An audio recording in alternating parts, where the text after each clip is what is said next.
مولاي صل وسلم دائما أبدا على حبيبك خير الخلق كلهم مولاي صل. Kok nggak diaminkan? Tidak lama lagi ketika Islam zahir, kita akan menyaksikan kapitalisme Amerika akan hancur dan akan kembali ke Amerika. Komunisme akan kembali ke Rusia dan Cina. Termasuk Sundaisme akan kembali ke Purwakarta. Kapankah itu terjadi, Bapak Ibu? Rasulullah SAW bersabda, Inna Allah yab'asu min hadil ummah arasi kulli mi'ati sanah man yujaddidu dinaha. Sesungguhnya Allah akan membangkitkan, akan mengutus dari umatku ini setiap 100 tahun sekali seseorang yang satu memperbaiki Islam sehingga bersih, tidak ada perpecahan dalam tubuh umat Islam. Islam akan kembali sebagaimana zaman Rasulullah sesuai dengan Quran dan Sunnah. Yang kedua, membuat Islam memimpin dunia. Yang ketiga, menciptakan keadilan dan keamanan di seluruh dunia. 100 tahun sekali. Berapa tahun sekali? 100 tahun sekali. Saya bertanya Bapak Ibu, abad kejadian Islam sebelum kita siapa?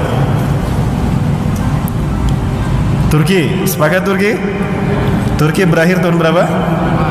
1924. Andaikan. Sekali lagi berandai-andai boleh? Jangan meramal ya. Jangan sebut saya cocok logi.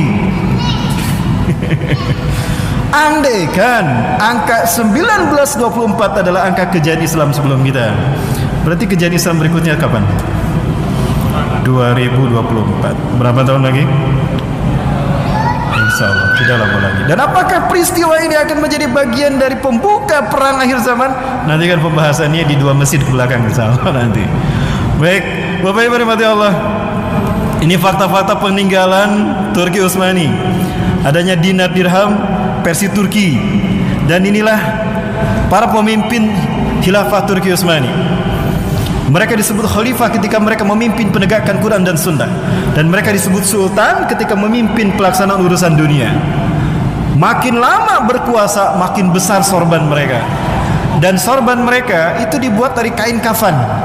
Awal berkuasa masih kecil sorbannya, karena kain kafannya cuma 3 lapis. 3 apa 5? 3 lapis ya. Tambah 1 tahun, tambah 1 lapis. Makin lama berkuasa makin besar sorbannya. Apa maksudnya? Itu tanggung jawab yang harus kau pertanggungjawabkan. Amanah yang kau harus pertanggungjawabkan di hadapan Allah. Maka bagaimana mereka tidak akan sungguh-sungguh dengan Quran dan Sunnah memimpin dunia?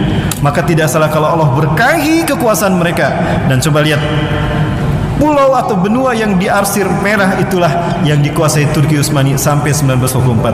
Dan di ujung sebelah tenggara adalah Indonesia. Ini menandakan ada jejak khilafah di Nusantara. Betul? Takbir. Allahu Akbar. Dan ini bukti jejak khilafah di Nusantara. Khalifah Turki Utsmani, mereka membuat KTP versi dinasti Turki. Dan di Indonesia, tepatnya pusatnya di Yogyakarta, ada kerajaan yang menjadi cabang dari khilafah Turki Utsmani yang dia dipimpin oleh Pangeran Diponegoro, Sultan Abdul Hamid, utusan khilafah Turki di tanah Jawa. Itu jejak khilafah di Nusantara.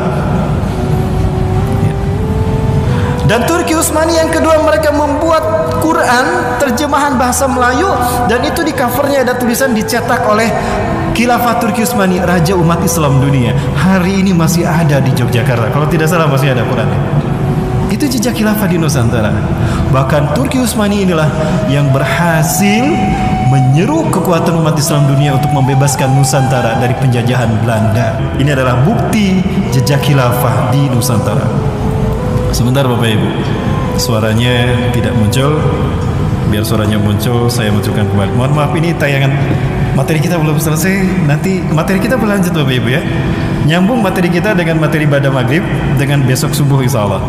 Karena pembahasannya nanti sampai turunnya Nabi Isa AS, perang akhir zaman. Perang terakhir adalah turunnya Nabi Isa menghadapi bersama Imam Mahdi. Dan 3 pasukan terbaik Ahlus Syam, Ashabul Ratisud dan Taifah Mansurah menghadapi pasukan iblis dan Dajjal. Bertemunya di mana? Nanti di masjid yang berikutnya. Nantikan bersama saya Bapak Ibu ya. Bapak Ibu yang mati Allah Subhanahu wa taala, pasca konferensi Zionis pertama di Basel, Swiss, pemimpin Zionisme dunia saat itu dan pencetus Zionisme dunia adalah Theodor Herzl. Dia mengirimkan utusan, bahkan datang kemudian ke Khalifah Sultan Abdul Hamid, Raja Turki, pemimpin umat Islam dunia.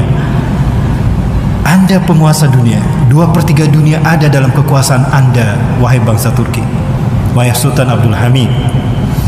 Sementara Anda tahu kami bangsa Yahudi sporadis, kami tidak punya tanah air, kami tidak punya negara.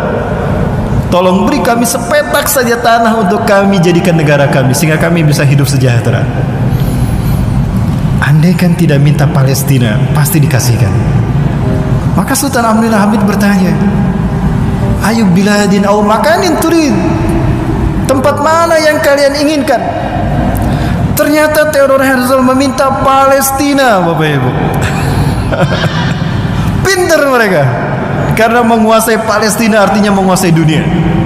Seorang profesor pengamat geografi dari dunia mengatakan bahwa di dinasti Yahudi di Frankfurt, Bavaria, Jerman sekarang, dibacakan 24 langkah-langkah menguasai dunia oleh Theodor Herzl, pencetus Zionisme tadi, disebut protokol Zionis. Dengan langkah-langkah itulah mereka menghancurkan Turki Utsmani. Sambutan dari bangsa kita adalah dari Pangeran Diponegoro. Tadi Bapak Ibu dengar, ya, ketika disampaikan ke seluruh maklumat ke seluruh wilayah Turki, disambut dengan jawaban tegas dari Pangeran Diponegoro, Khalifah Turki yang berada di tanah Jawa, bahwa jangan lupa guys, klik tombol subscribe.